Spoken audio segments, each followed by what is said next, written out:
Good morning, students. As we already discussed about DBMS, referential integrity, okay, relational data model, तो इन सब चीज़ों को हमने देखा. नेक्स्ट हम पढ़ रहे थे my SQL, structured query language.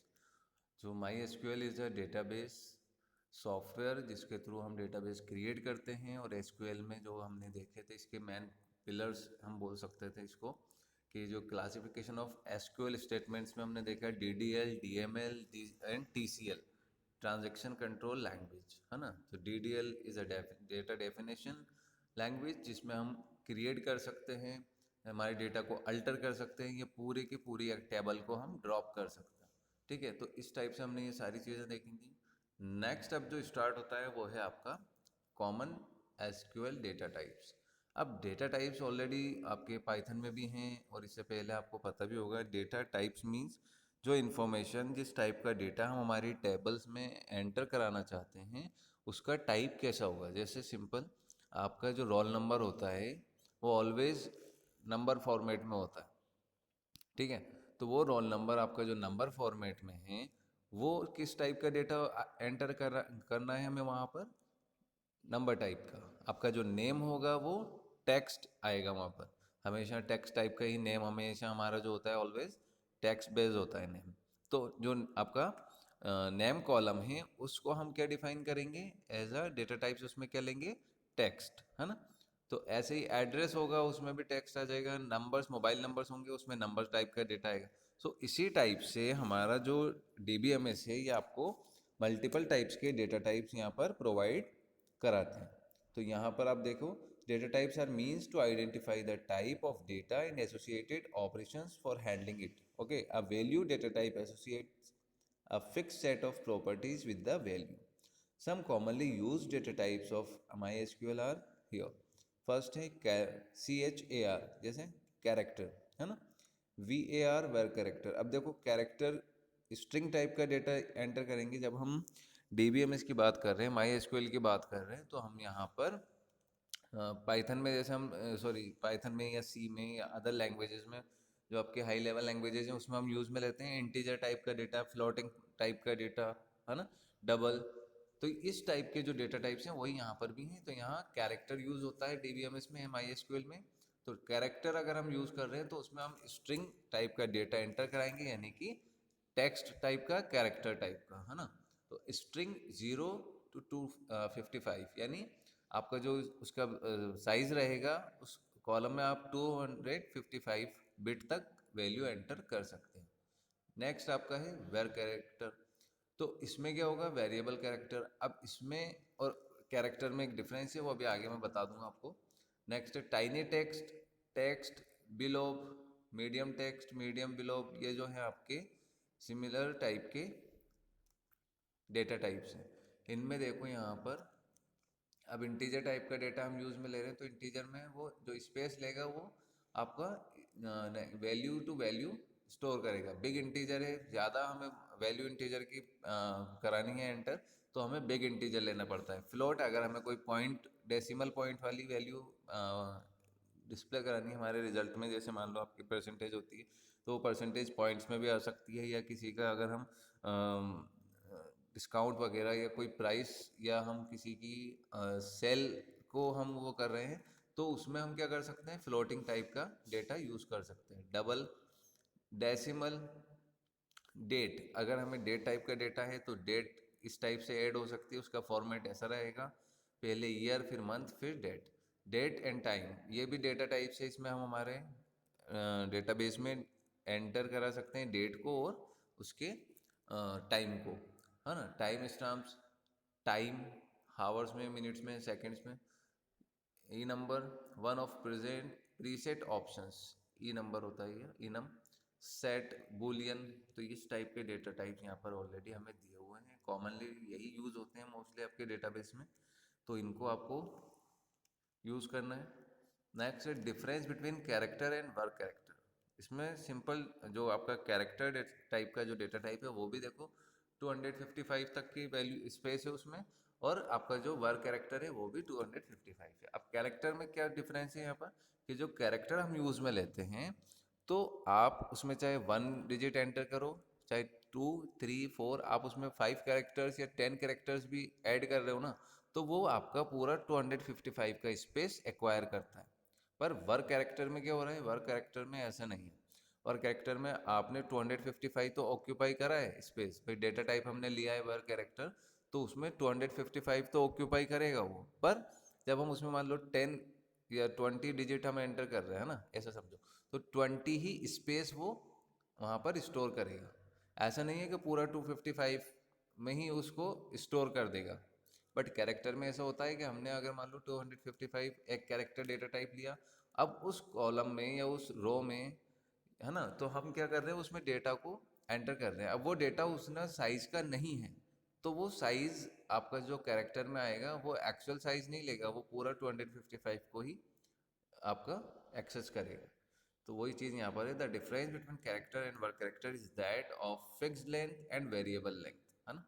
The character data types specify a fixed length character string when a column is given data type as character, है ना। तो क्या करेगा ये, MySQL ensures that all values stored in the column have this length, इतना ही length वो उसको, आपका जो MySQL है वो कंफर्म कर देगा कि भाई आपका जो कॉलम है उसका इतनी वैल्यू उसमें आ सकती है, वो साइज कंफर्म हो गया और वो साइज फिक्स्ड हो जाता है। So if a value is shorter than this length, अगर उसमें वैल्यू हम शॉर्टर डाल रहे हैं, छोटी स्मॉल वैल्यू हम एंटर कर रहे हैं, so N then blocks are added but the size of value remains N bytes. तो जो उस वैल्यू का जो साइज रहेगा वो उतना ही रहेगा जितना हमने वहाँ पर डिफाइन करा है कि एक कैरेक्टर हमने डेटा टाइप लिया तो वो 255 है, तो वो वैल्यू भी 255 की ही होगी, चाहे वो उसका साइज उतना बड़ा ना हो। अब वेर कैरेक्टर में ये हो रहा है कि specifies a variable length string, वही सेम चीज, when a column is given data types as work character then the maximum size a value in this column can have in n bytes. Each value that is stored in this column stores exactly as you specify.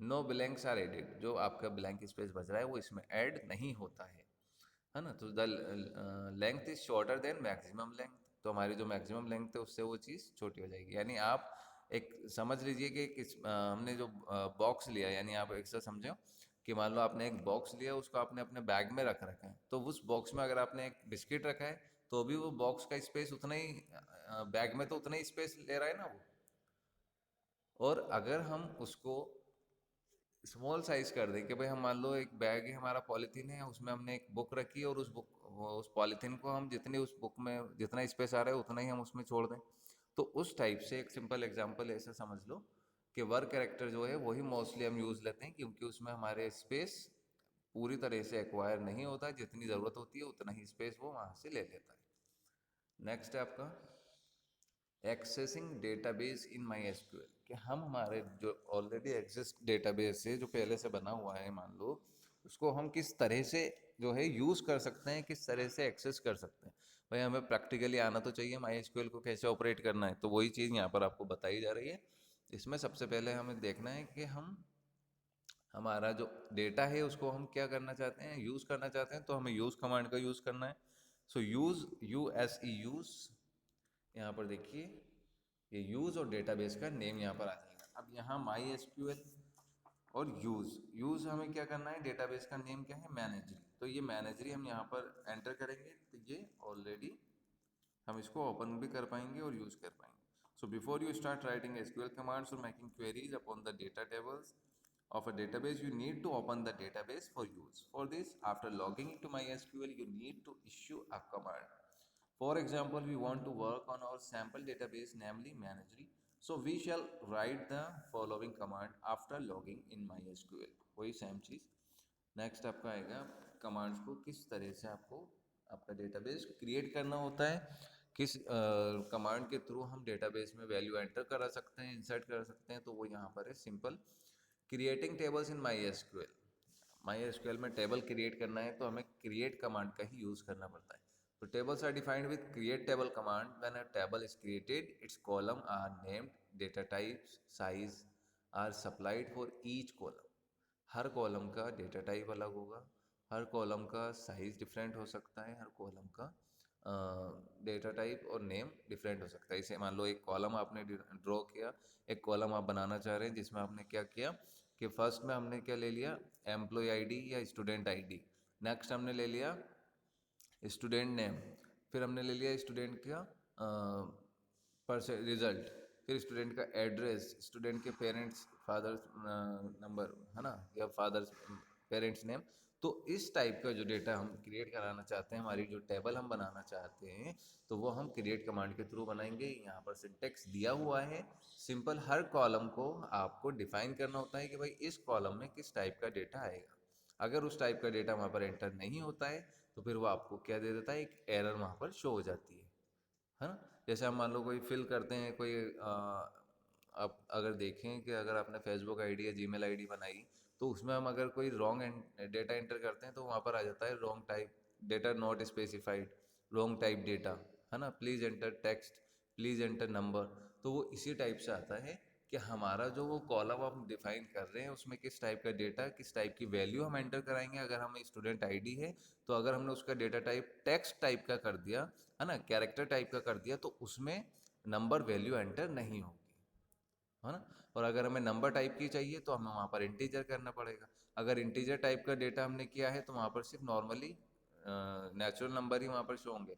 अगर हम चाहते हैं कि वहाँ पर point value आए तो फिर हमें फ्लोटिंग टाइप का डेटा टाइप वहाँ पर बताना पड़ेगा, तभी वो फ्लोटिंग पॉइंट की वैल्यू वहाँ पर शो कराएगा। सो इस टाइप से हमें डेटा को भी क्रिएट करना है, डेटा टाइप बताना पड़ेगा, उसका साइज़ हमें वहाँ पर डिफाइन करेगा कि भाई हमें कितने साइज़ का कॉलम या कितने साइज़ की रो वहाँ पर चाहिए। हमारा जो डेटा है, जैसे मान लो एड्रेस कॉलम में ज़्यादा स्पेसिफाई करता है स्पेस, एड्रेस हमारा लेंथी हो सकता है, पर हमारा जो नेम होता है मोस्टली वो 20 कैरेक्टर से ज़्यादा नहीं होता, पर जो एड्रेस होता है वो लेंथी भी हो सकता है ना। तो उस टाइप के लिए हमें डेटा के साइज़ को भी स्पेसिफाई करना होता है। अब यहाँ पर सबसे सिंपल क्रिएट टेबल, सिंटेक्स देख लीजिए, ये आपका अगर एग्ज़ाम में आता है तो आपको पूरा सिंटेक्स के साथ में एग्जांपल समझाना होता है। डीबीएमएस में यही चीज़ है बस। पहले आप क्या करोगे, सिंटेक्स बताएंगे, देन आफ्टर उसको एग्जांपल वहाँ पर बताएंगे। तो ये हमने क्या करा, सिंटेक्स देखो, क्रिएट टेबल कैपिटल में आ रहा है, उसके बाद में टेबल नेम आ गया है। टेबल नेम कुछ भी हो सकता है, स्टूडेंट बायोडेटा, स्टूडेंट रिजल्ट, है ना। हम स्टूडेंट को लेके चल रहे हैं इसलिए मैं आपको स्टूडेंट का एग्जांपल दे रहा हूँ। यहाँ पर जो है एम्प्लॉय का दे रखा है तो हम एम्प्लॉय का भी देखेंगे। सो कॉलम नेम आ जाएगा, उसके बाद में उस कॉलम का डेटा टाइप और उसका साइज, फिर अदर कॉलम नेम, उसका डेटा टाइप, उसका साइज, है ना। अब देखो यहाँ पर ये एग्जांपल है कि हमें क्या करना है कि एम्प्लॉय टेबल ड्रॉ करनी है। ये जो एग्जांपल दे रखा है ना, ये वाला हमें एक एम्प्लॉय टेबल बनानी है जिसमें क्या होना चाहिए, एम्प्लॉय टेबल का नाम तो होना चाहिए एम्प्लॉय, ये वाला, ठीक है। उसके बाद में उसमें किस टाइप के कॉलम होंगे, एक होगा ई कोड,